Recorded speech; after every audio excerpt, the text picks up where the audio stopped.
Assalamualaikum warahmatullahi wabarakatuh.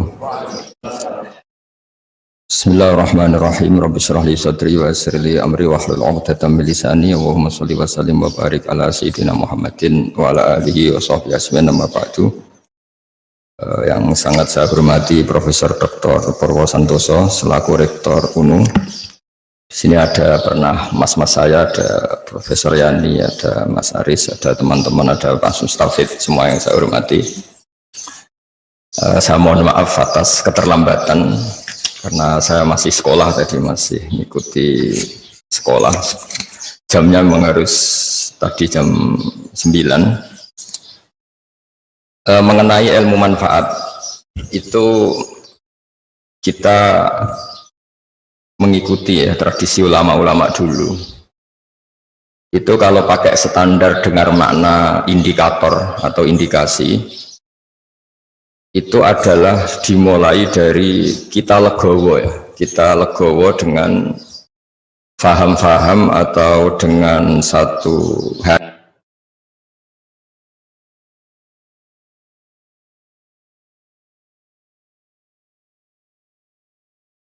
orang fasik atau sedang salah atau sedang goblok, sedang tidak pinter, itu kita harus membahasakan sedang itu ya mutalabis bitilkal fi'lah atau mutalabis bitilkal halah. Ini penting sebagai mukaddimah karena awal kerusakan agama ini dimulai dari gerakan-gerakan yang mudah mengkafirkan kelompok lain, sehingga ini memutus harapan.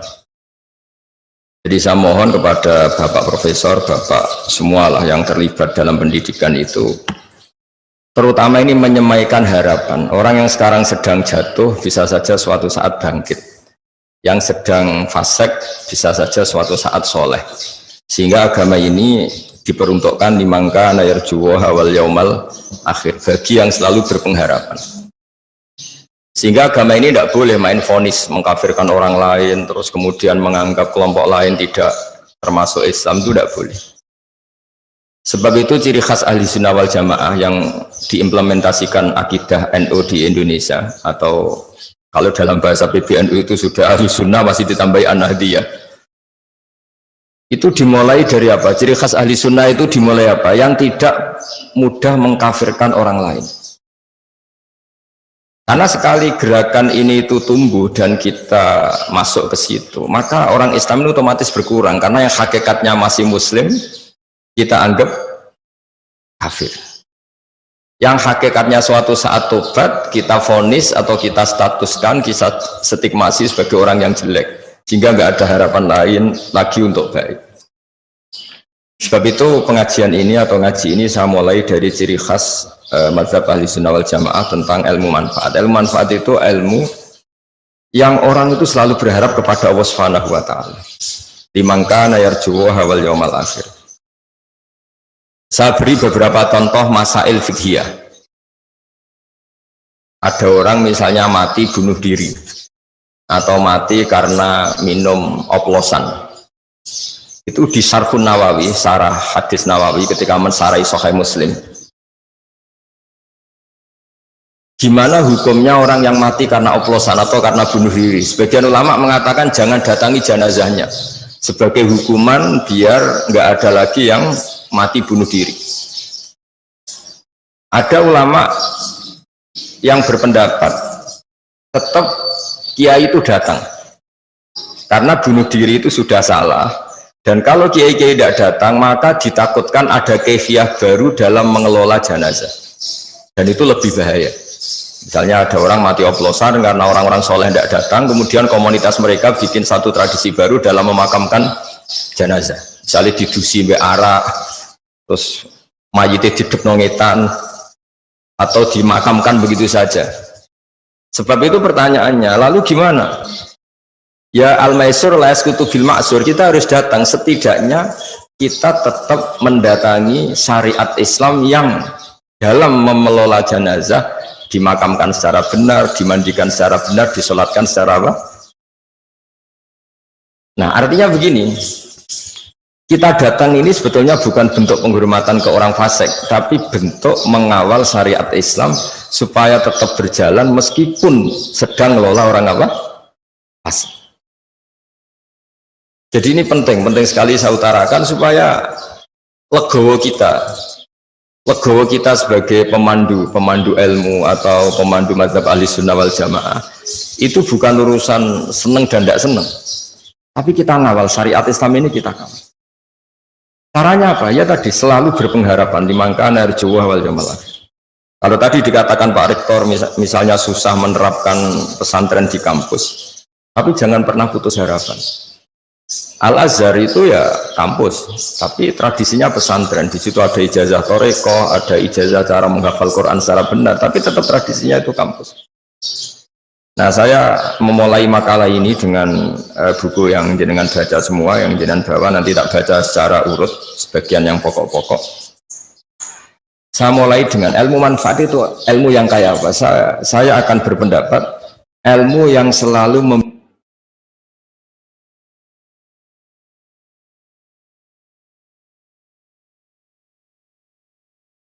menunggu harapan, menunggu suatu saat ada kebaikan, ada hari yang lebih baik.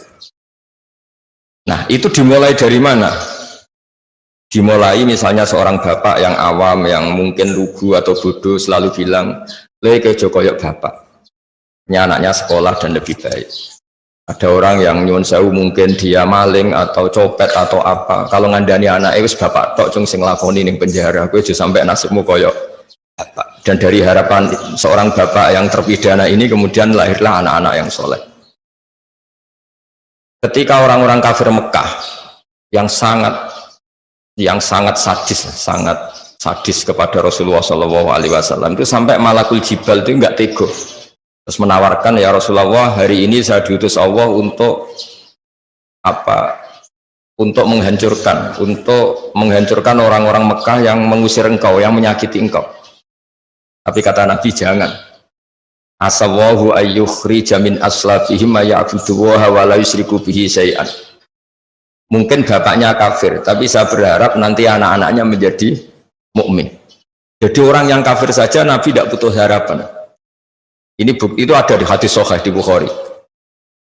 Dan betul, Abu Lahab punya putri namanya Durrah. Ada yang baca Darrah, itu mukminah sholihah. Abu Jahal punya anak namanya Ikrimah, ini termasuk sahabiyun jalilun. Jadi agama ini digerakkan oleh harapan, limangkan yarjuwa. Bahkan ketika bapaknya belum, kan banyak sekarang di Indonesia. Banyak di Indonesia itu orang yang nggak bisa baca Quran, anaknya hafid. Dimulai dari mana? Dimulai dari sebuah apa?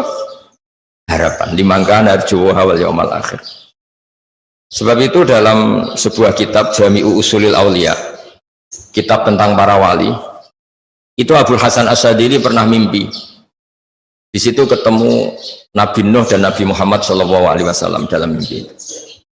Itu Nabi Nuh digojlok begini sama Nabi Muhammad. Andaikan Nabi Nuh tahu bahwa dalam tubuh orang kafir bisa saja ada sperma nasamah namanya kalau dalam bahasa Arab, yang suatu saat ini jadi mukmin. Misalnya Abu Jahal, ternyata dia menyimpan nasamah, yaitu nanti jadinya ada Ikrimah bin Abi Jahal. Mungkin buyut-buyut kita, orang-orang di negara-negara Eropa, mungkin banyak yang mbah-mbahnya kafir. Atau yang karuan ya di Arab. Di Arab itu banyak orang kafir yang karuan di kitab itu Abu Jahal punya anak Ikrimah, Abu Lahab punya anak Darrah.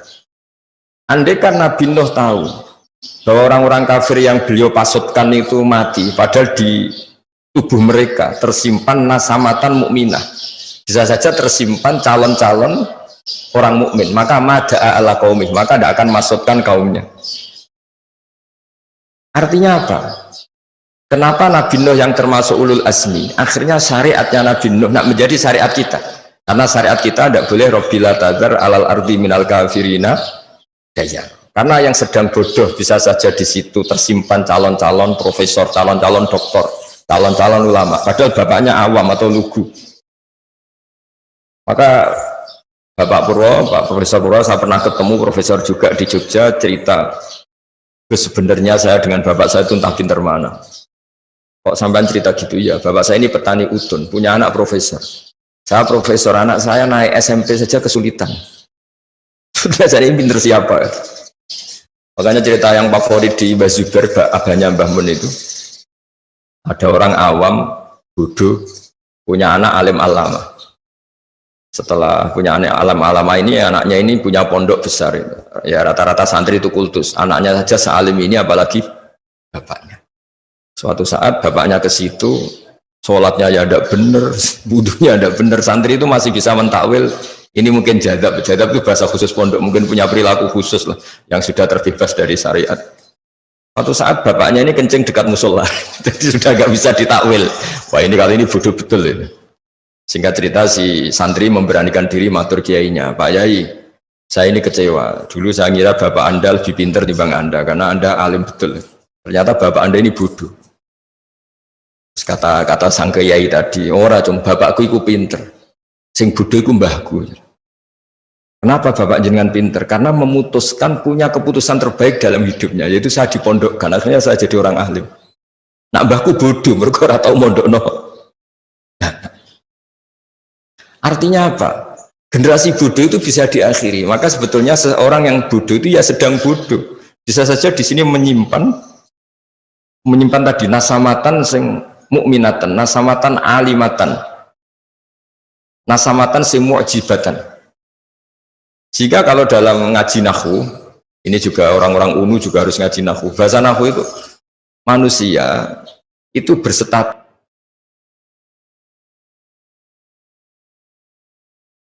bisa saja kita su'ul khotimah. Jika tetap disuruh berdoa ya muqallibal qulub tsabbit qalbi ala din. Lalu gerakan-gerakan ekstremis itu tidak mau belajar seperti ini. Kayak apa dulu Abi Sufyan musuhi Kanjeng Nabi, tapi akhirnya mukmin. Semua perang orang kafir itu dipimpin Abi Sufyan. Dulu ketika Nabi orang Islam kalah di perang Uhud, panglimanya orang kafir itu Wahsy, apa itu? Khalid bin Walid. Tapi akhirnya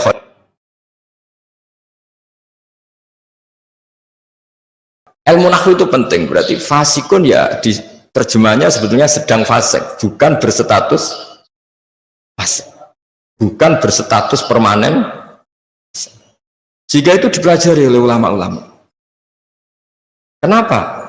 Karena dengan cara seperti itu ada harapan.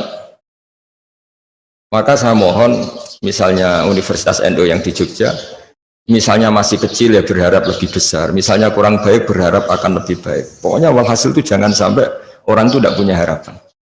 Maka kata Sayyidina Umar, afdolul ibadah intidharul farad. Ibadah terbaik adalah selalu punya apa? Harapan, dan berharap hari esok lebih baik, hari esok lebih baik. Dan awal dari kesalahan kita bermadzhab adalah madhab yang takfiri, yang sehingga dalam sebagian bahasa Arab petani itu bahasa Arabnya kufar, karena maknanya itu penutup biji-bijian di tanah. Jadi bahasa kafir itu, makanya bahasa kafir kadang dipakai lain syakartum la azidannakum wa la in kafartum. Kenapa dikatakan kafartum? Karena menutupi nikmat yang diberikan Allah ke dia, pengingkar nikmat. Sehingga bandingannya kafartum dengan apa? Syakartum. Nabi Sulaiman juga pernah bilang, hadza min fadli rabbi liyabluwani a'ashkuru am akfur.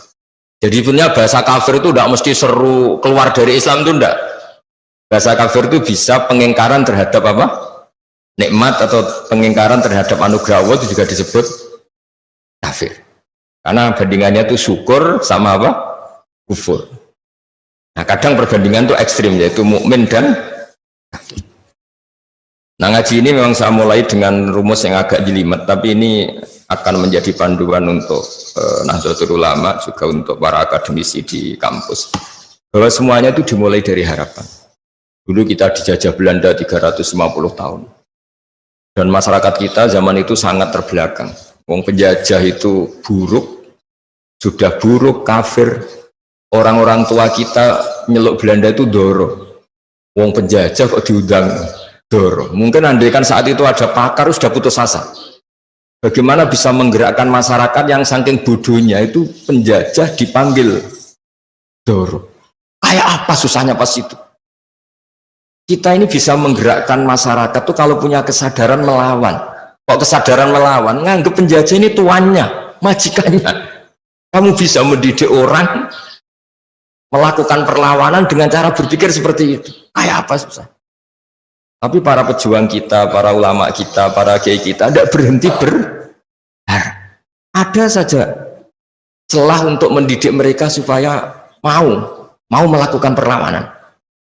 Padahal saking lucunya, wong penjajah kok diundang dong. Kayak apa?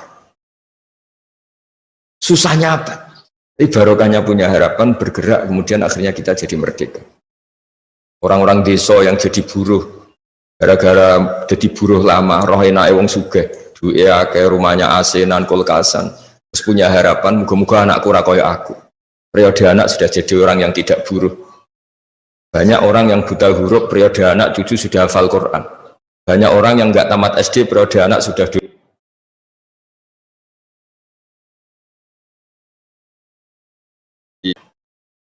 manfaat itu dimulai dari cara berpikir, itu selalu punya harapan. Makanya kalau dalam balaghah, di balaghah pesantren, kenapa Nabi Adam itu ditobati Allah? Padahal salahnya sama-sama salah. Iblis ya salah, melanggar perintah Allah. Adam juga salah, melanggar perintah Allah. Karena Nabi Adam itu bukan salah permanen, tapi sedang salah. Yaitu Allah membahasakan wa aso adamu robbahu faghwa. Jadi kalau dalam bahasa Arab, itu ada bahasa status, ada bahasa sedang. Misalnya begini, saya ini kan tidak penjahit. Saya ulang lagi, saya ini tidak penjahit. Terus pas Pak Rektor main ke rumah saya pas jahit sarung. Itu mesti bahasanya ro'aituhu yakhutu sauban atau ro'aituhu khoto sauban. Saya melihat Gus Bah sedang menjahit. Sedang menjahit ya sudah, sedang menjahit. Tapi saya tetap tidak penjahit. Adam itu hanya dibahasakan Allah wa aso adamu robbahu faghwa. Itu sama dengan bahasa khoto fulanun at-thauba, ada orang menjahit baju, ya sudah menjahit saja tapi tidak penjahit. Jadi tidak boleh kamu bahasakan Adam itu pendosa tapi sedang dosa. Nah, ilmu-ilmu seperti ini mulai hilang karena orang itu lebih menganalisis, nuruti pikirannya, khayalnya daripada mengikuti kaidah. Padahal kalau dalam kaidah seperti yang saya utarakan tadi, bahasa fasik itu isim fa'il itu zamannya tuh hal sama istiqbal. Kalau hal itu sekarang, berarti sekarang sedang fasik, orang itu sekarang sedang kafir. Tapi mana kita tidak pernah tahu kaifa akibatu, nanti akibatnya kayak apa. Kayak apa kita perang Uhud, bencinya kita sama Wahsy karena membunuh Sayyid Hamzah, bencinya kita sama Khalid bin Walid karena dia panglima perang orang kafir. Tapi apa yang terjadi? Khalid bin Walid akhirnya masuk Islam, Wahsy akhir sama. Mungkin sebagian mahasiswa ini juga sekaligus nyambut mahasiswa baru, mungkin sebagian mahasiswa kecewa punya bapak yang lugu, yang awam, mungkin yang jualan pentol, mungkin yang apa. Tapi justru itu menginspirasi anak-anak untuk tidak punya nasib kayak bapaknya. Sementara kadang yang kita anaknya orang mapan justru inginnya nuntut yang bersifat material, materi. Jadi akhirnya apa? Setelah yang anaknya orang awam,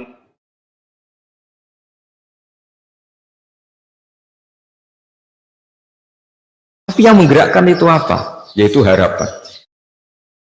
Makanya ciri khas mazhab Ahlussunnah wal Jamaah adalah tidak boleh mengkafirkan orang lain, karena dengan itu berarti Anda memutuskan hubungan Allah dan hambanya. Nggak boleh, anak saja nggak boleh dipisahkan dari orang tuanya. Nggak boleh kamu menjual pedet atau anak sapi terpisah dari indukannya yang masih menyusu. Apalagi ini at-tafriq bainal abdi wa rabbi. Kebutuhan dasar seorang manusia adalah berhubungan dengan Tuhannya. Lalu orang ini kita putus hubungannya dengan apa? Tuhan. Dan begitu seterusnya.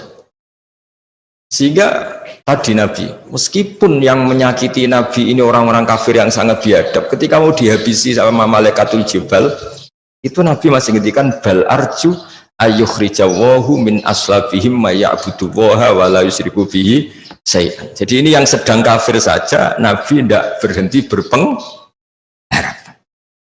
Saya sering ketemu bapak-bapak itu cerita ke saya, Gesa dulu itu tidak puasa gara-gara anaknya ikut program Iqra atau Qiroati atau yang bu'al, pokoknya ikut TPA.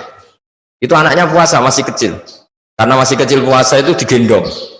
Lama-lama bapaknya ini malu, anakku itu poso, akhirnya ikut poso.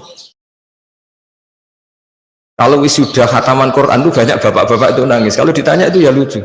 Beliau-beliau ini kadang nggak bisa baca Quran, anaknya bisa hafid. Wisuda kampus juga sama. Kadang bapaknya nyuwun sewu, pacaane gak parlentes, gue tok duwe so. Anaknya kadang kumplot. Coba kalau kita melihat orang awam langsung tidak berpengharapan, maka generasi berikutnya akan hilang. Karena kita memutus apa?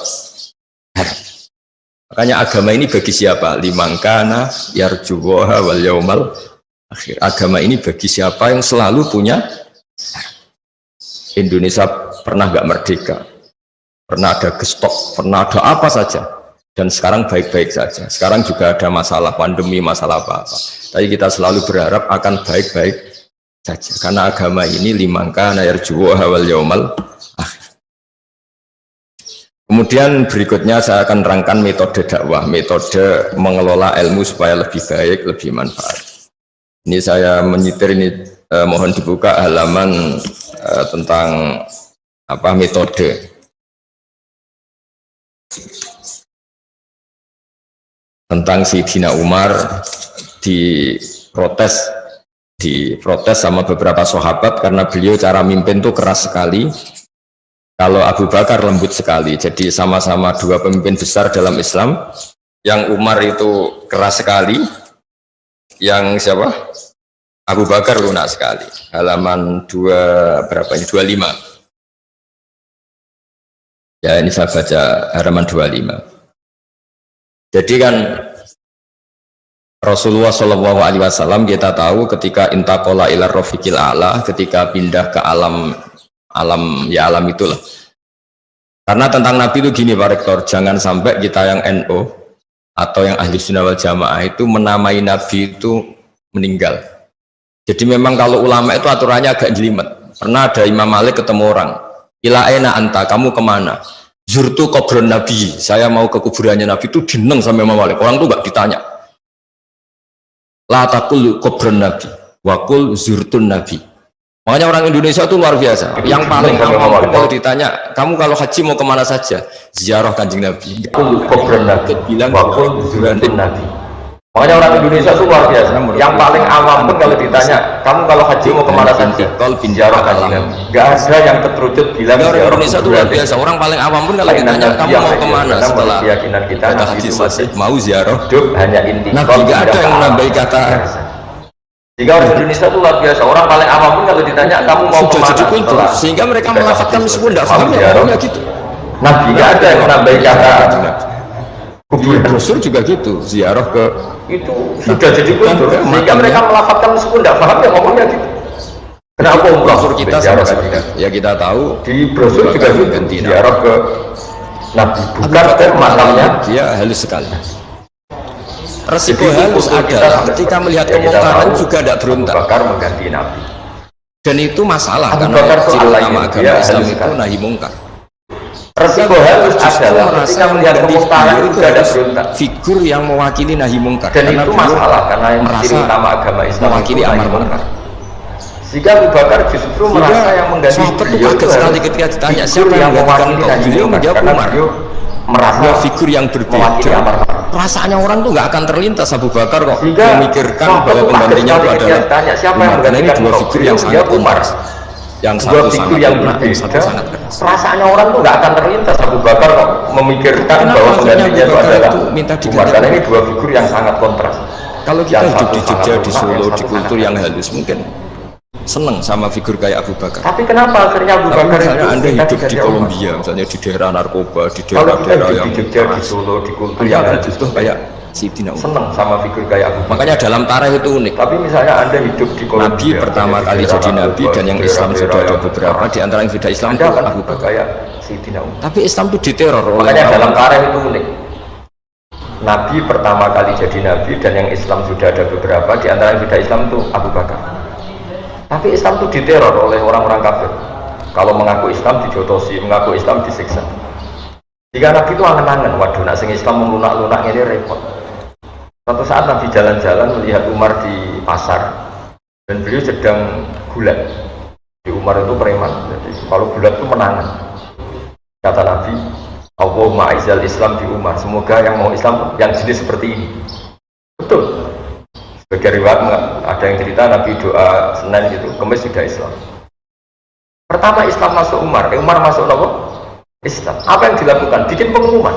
Siapa yang mengganggu Nabi Muhammad SAW akan saya bunuh. Jika gentenan orang kafir yang delik, bukan lagi orang Islam yang delik, tapi orang kafir yang sembunyi. Dan awal itu pula dimulai fasda bima tu'mar. Artinya apa? Figur kayak Abu Bakar itu belum memenuhi kebutuhan ketika ketemu orang kafir-kafir yang rese tadi. Sama. Nanti kan semua orang Islam itu lunak. Itu nanti kalau ketemu yang harbi ya tentu yang kita masalahkan itu kafir yang harbi yang ingin merusak kita. Bukan orang kafir yang mau berbaik sama kita. Walhasil singkat cerita Abu Bakar ini ingin diganti Umar. Karena ada kebatilan-kebatilan yang masif. Ada kebatilan-kebatilan yang aktif. Singkat cerita ketika Umar mimpin ditanya sama Abdullah bin Auf, engkau mengganti orang yang sangat lunak, sementara engkau sangat keras. Nah ini yang terus dijawab, ya Abdurrahman, wawahi laqad lintu linnasi hatta khasyitu wa fillail, tsumastadadtu alaihim hatta khasyitu wa fi syiddah, fa'ilal makhraj. Jadi intinya gini ya. Ini saya beri analogi ya. Kalau kita misalnya punya keluarga yang nakal, misalnya yang pergaulan bebas, kalau ketemu paman atau Pak D yang lunak, ngajak pacarnya di situ gak ditegur, melakukan hal yang haram gak ditegur, pasti ponakan ini berpikir wah gak apa-apa, nyatanya Pak D saya gak tegur. Intinya apa? Kalau terlalu lunak menjadikan keponakan ini yang salah tidak tahu kalau itu salah karena gak ditegur. Kebalikannya kalau pamannya ini terlalu keras, ponakannya juga gak pernah main ke sini, jadi ya rapok berdidik, ke situ saja enggak. Jadi akibatnya sama, yang terlalu lunak ya gak bisa didik karena membiarkan, yang terlalu keras juga gak bisa didik karena ketemu saja enggak, karena ponakannya pasti ya berani ke situ. Intinya apa? Terlalu lunak ya masalah, terlalu keras ya masalah. Maka kata Sayyidina Umar, ketika aku pakai metode dakwah lunak, saya juga takut dosa. Karena lunak adalah bisa saja pembiaran terhadap maksiat. Tapi ketika saya terlalu keras, saya juga takut dosa. Karena keras itu menjadikan tidak berkesempatan komunikasi, tidak berkesempatan interaksi. Natijanya sama, hasilnya sama, sama-sama orang berdidik, tidak berkesempatan itu yang dimaksud Sayyidina Umar. Wallahi laqad lintu linnasi hatta khasyitu wa fillail tsumastadadtu alaihim hatta khasyitu wa fi syiddah. Jadi dakwah yang terlalu lunak juga masalah kayak tadi. Tapi saya ini cerita zaman dulu ya, saya tidak ingin dalam konteks bernegara yang baik itu ada ekstremitas, karena ini kan cerita zaman dulu orang kafir itu sangat ekstrim, mengancam membunuh yang mau masuk Islam, sehingga nanti butuh figur orang kayak Umar yang berani ngancam balik, yang berani ngancam. Nah kalau dulu kan enggak, gara-gara belum ada Umar, Abu Bakar CS-nya hanya jadi objek intimidasi orang kafir. Tapi gara-gara Umar masuk Islam, gantian Umar yang intimidasi mereka, dan barokahnya itu kemudian Islam nggak diganggu lagi. Nah artinya apa? Kita sebagai dai ini berkebutuhan macam-macam. Makanya terus di fikih disimpulkan, jika ketemu orang kafir yang harbi, yang keras, kita boleh keras.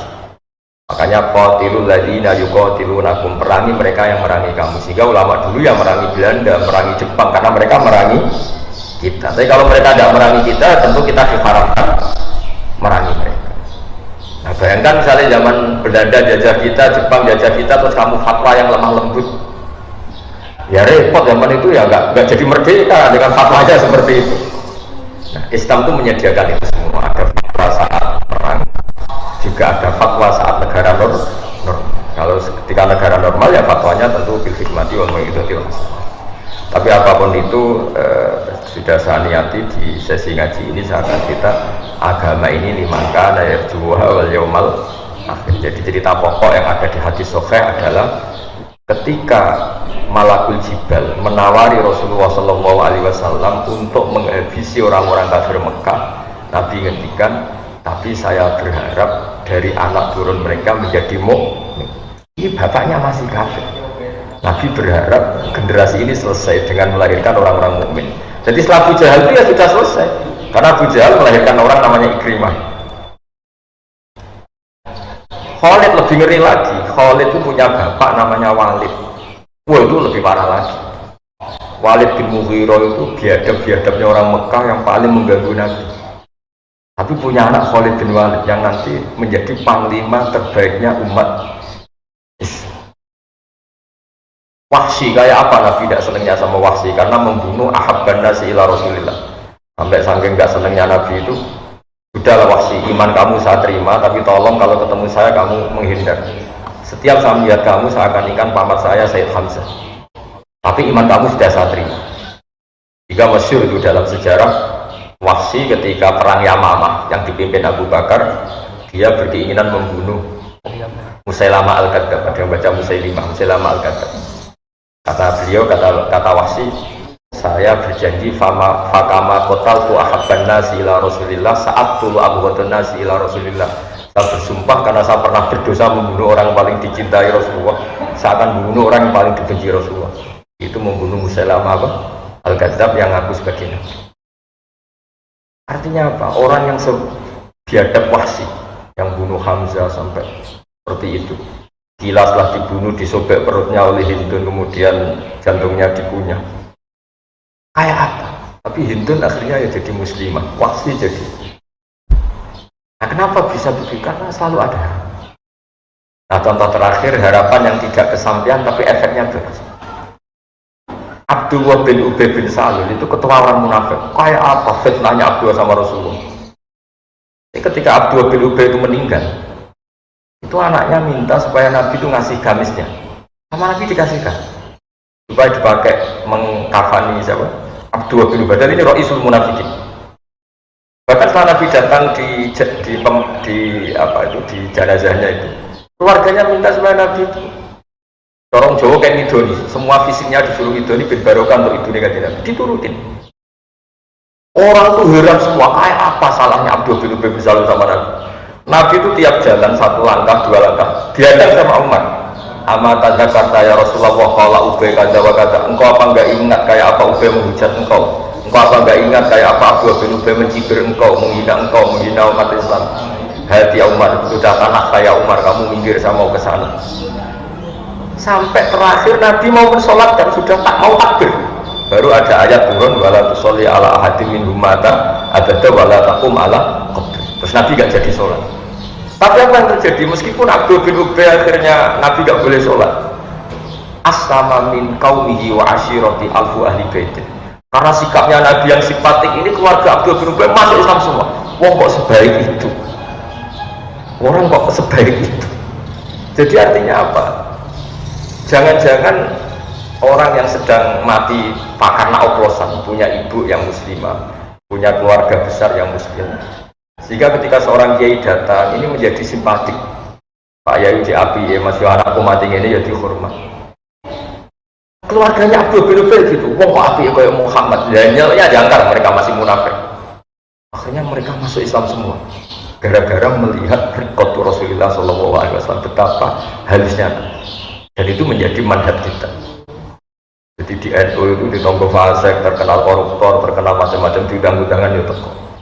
Itu bukan menghormati orang fasik. Wah, ini berarti melegitimasi kefasikan. Dia juga orang fasik kok datang. Sebetulnya itu mendatangi sebuah harapan, mendatangi sebuah harapan. Jadi kita berkawan orang fasik, punya berkawan dengan harapan. Jadi ini ciri khas madzhab-madzhab ahli sunnah wal jamaah, dan saya mohon ilmu ini menjadi ilmu yang menjadi pegangan kita.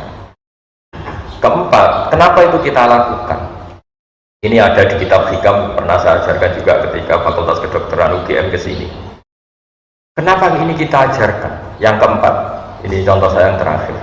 Karena sebetulnya kita benci orang maksiat itu karena kebetulan orang itu tidak ada hubungan dengan kita.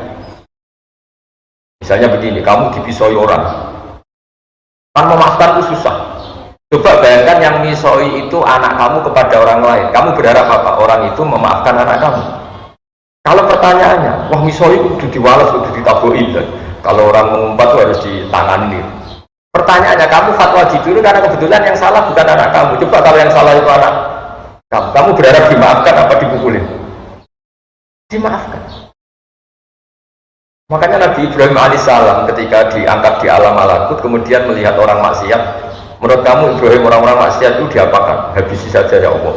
Mereka hidup di bumi, makan dari rezekimu tapi maksiat terus. Sama Allah diturutin. Sampai 3 kali, ada 3 peristiwa. Ada yang maksiat zina, ada yang maksiat maling, ada yang maksiat apa. Suatu saat Nabi Ibrahim disuruh nyembelih Ismail. Itu anakmu sebelah. Tidak bisa ya Allah, ini samrotu fuadi, ini buah hati saya, wakil ini kesayangan saya. Nah kenapa tidak boleh dibunuh? Ya ini kan kesayangan saya. Jadi kenapa? Ya karena anak saya. Kata Allah, kamu apa tidak ingat di malam ketika kamu saya mi'rajkan? Itu hamba saya yang bikin saya, kamu enak aja usul kamu bunuh. Pas saya usul supaya kamu bunuh, kamu tidak mau. Memangnya kamu lebih sayang sama anakmu ketimbang saya sama hamba-hamba kamu juga sayang. Enak saja kamu tidak ingin, tidak ikut bikin, hanya usul supaya tak bunuh. Semenjak itu Nabi Ibrahim sadar sebenarnya kebencian kita sama manusia itu karena kebetulan. Itu udah ada. Coba kalau kamu jadi dosen lihat mahasiswa goblok itu mangkanya bukan main. Tapi kalau itu anak kamu, wah dosen itu sing apian, ora oleh kereng-kereng saate bocah. Kalau dalam guyonan saya sering sebagai kiai itu sering guyon. Kalau ada pembantu mecahkan piring dimarahin, itu pasti salahnya dua. Mecahkan piring dan tidak cantik. Sekali itu cantik, apa majikannya bisa marah? Itu pasti. Begitu juga uang nyelayan janji kok dihamuk. Itu mesti orang atasan. Coba kalau yang nyulayani Pak Mustafid ini rektor, sepuranya yang terlambat, dia betul betul. Tapi kalau yang terlambat ini office boy atau karyawan, nggak disiplin, nggak profesional. Maka kalau ada kemarahan terhadap kesalahan, pasti sebabnya dua, salah dan tidak prospek. Ada, tapi ini nggak diomongkan, yang kedua ini nggak diomongkan. Nah itu semenjak itu sadar kearifan. Jangan-jangan kebencian kita terhadap maksiat itu sebetulnya bukan karena maksiatnya saja, karena kebetulan itu tidak keluarga kita, tidak anak kita. Nah kearifan-kearifan seperti ini itu harus hidup di komunitas Nahdlatul Ulama, di komunitas NU, umumnya di komunitas Islam. Jadi jangan belajar Islam dari segi lunak saja, karena kan itu yang kamu ajarkan, nanti kita kesulitan cari metode ketika menghadapi penjajah. Itu ya ada momennya sendiri. Islam ekstrim itu ada momen ketika ada penjajah. Tapi ketika negara sekarang sudah normal, kita harus semua berkhidmati wa bi'adil. Tapi apapun itu saran saya satu, orang nggak boleh nggak punya harapan, karena agama ini limangkana yarjuwaha wal yaumal akhir, bagi yang selalu punya harapan. Saya kira demikian. Assalamualaikum warahmatullahi wabarakatuh.